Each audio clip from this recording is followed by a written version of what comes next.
I've done a number of videos. I'm going to do another one though. I'm always strapped for time, but I haven't done any videos. I didn't do any videos for a little bit. So I paused everything, went down to the old post office, got a package, got a couple packages. I got a package from Karen Hood. So I always order stuff through. I have someone with a store order stuff for me, and then they have it sent to the post office, and then I just go pick it up. Because I don't do credit card stuff no more. Not for a long time. I quit doing all that. Getting away from the digital. You got to go with cash. Cash, that's the way you do it. So anyway, I decided I got this Hood's Woods patch. This one I put Velcro on the back, right? So I got that, and then I thought, well, they'll probably quit making them at some point, so I probably ought to get a couple more and just stick them in a drawer. I did the same thing with the Karamat patches, and in the Woodlore patch, I've got 2 of those. I had given one to a buddy of mine. I had got 3 originally. Thought, well, put them back, something happens. And the reason why I do that, sometimes I got more than one of a patch, because I had a tracker patch from Tom Brown's tracker school, and that went missing. I had 1. But if I had 2 or 3 of them, then I would still have 1, right?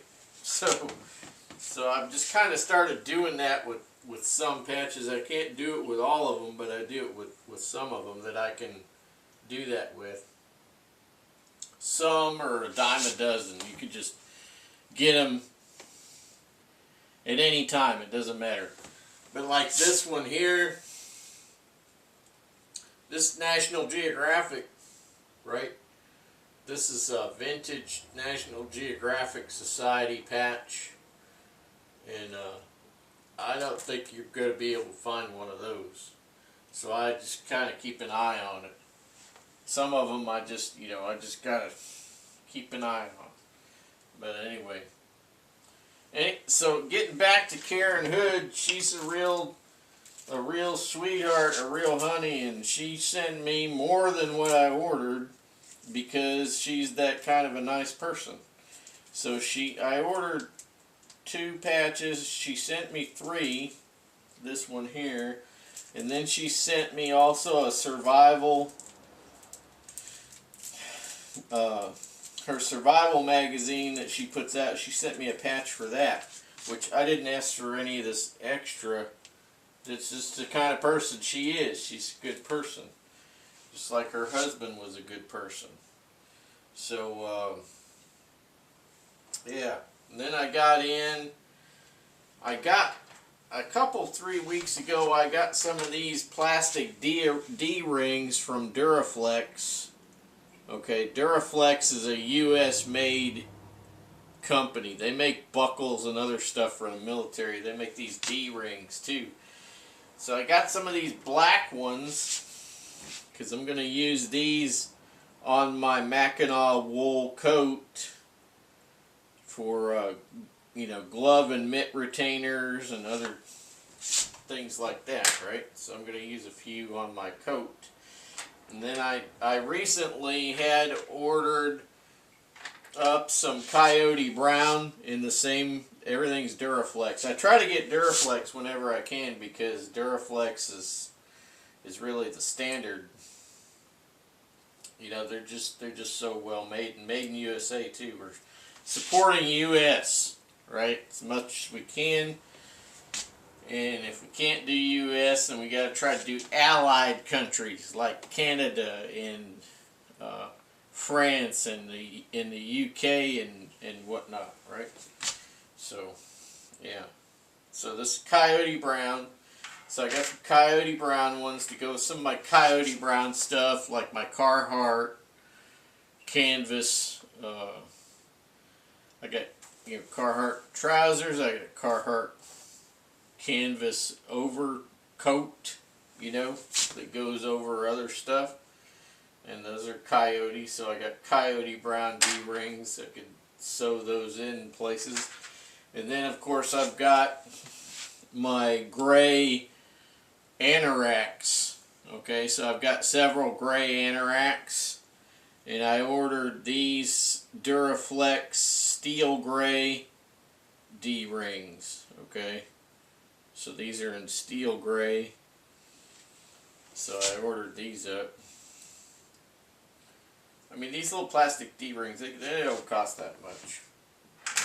They don't cost much at all. I got 10 of each. I figure that'll last me a while. Might last me until I expire. Right. So, now what?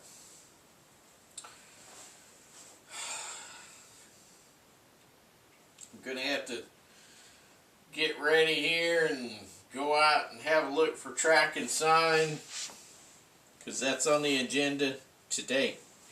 Then tonight I will have to get dressed in some nice insulated clothing, probably some of what I'm already wearing, and then a little extra, plus my Baffin Trapper boots. I will be wearing those, and I'll be pulling the polk. I'll have the polk, and I'll have some snacks and some hot coffee in my Aladdin Stanley thermos.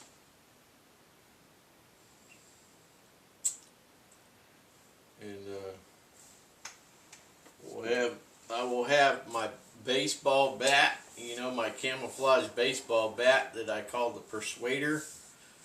And I'm not taking this axe, this pack axe, but I'm just picking it up because it's cool. I like it.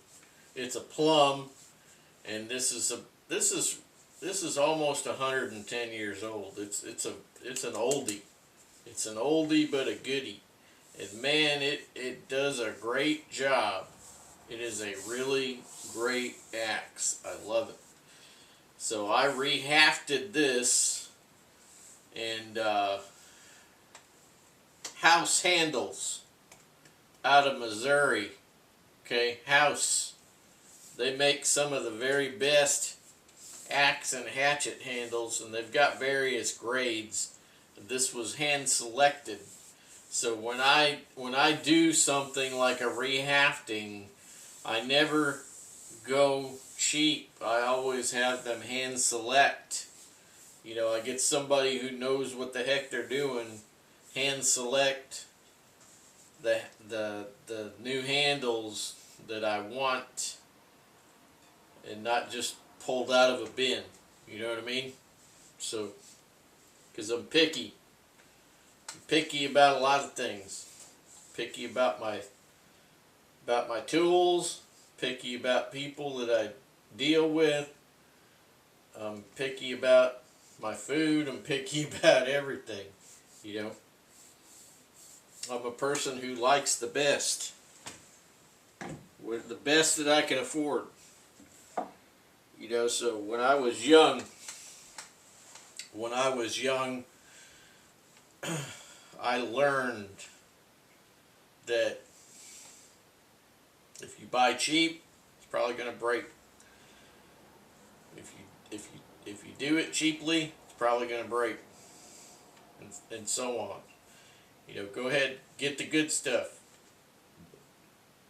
The stuff that's going to last. There's an old saying. It's called buy once, cry once.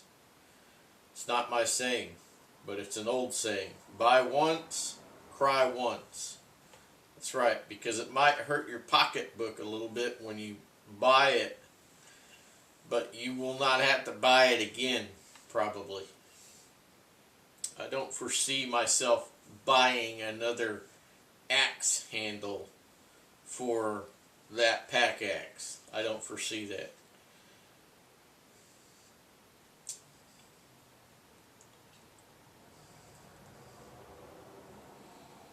Yeah.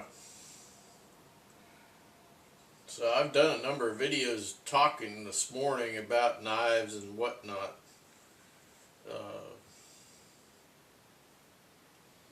About animals.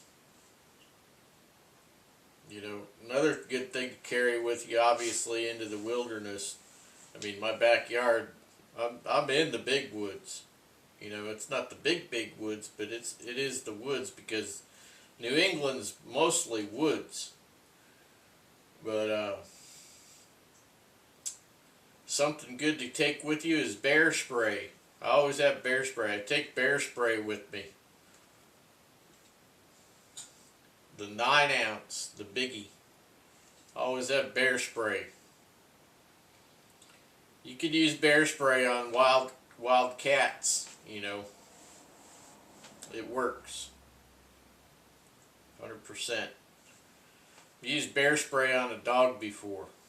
One time, back years ago, when I would still go running every day for a while. For a few years, I would just go running every day. You know, every morning I'd run 5 miles. Just for general fitness. Get up in the morning, run 5 miles. Anyway, I was on this route that I had mapped out, and I had ticked it off with the mileage to make sure it was 5 miles. And anyway, there was this German Shepherd dog, and he kept threatening to jump the fence and come at me. So I started carrying the bear spray with me, because I knew it was inevitable. Sucker was going to get me one morning. Anyway, that morning came, and I was ready. He never did that crap again. Because I knew where the house was. Because, you know, you run a route so many times, you know it. You know where the little clown's hanging out. So anyway, he come up over that fence one morning, came out into the street, and I didn't back off at all. I just got the bear spray, and I waited for him. And he got to be about 8 or 10 feet away from me. He was getting ready to lunge to bite me, you know. And I just let him have it right in the face. You know, and you got to use 2 hands with the bear spray because it comes out forcefully. Man, he could not get that stuff off of his face fast enough. He was trying.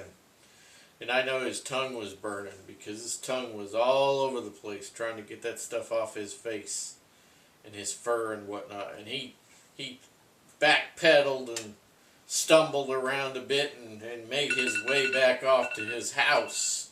He did not jump the fence though, because he was incapacitated. I mean, he could barely walk. He got back over there into his yard, and he was, you know, you could tell he was in pain. But I didn't care. You know, that's what he got. He got what he wanted. He wanted me to give it to him, so he got it. You know, bear spray right in his face. So he gagged on that for a while, I'm sure. Anyway, he made the next morning. I had unloaded probably a quarter can or a half a can of bear spray on him. But I still had the bear spray with me. And I saw him the next morning. He was not making any attempt to jump that fence.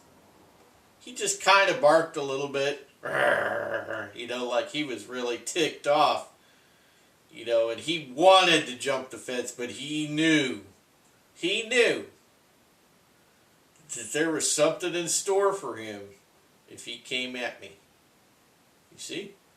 You take care of business, and then people stop. You know, and in this case it was a dog. He stopped. He stopped being, you know, a bad boy. and he got checked. I'll see you later.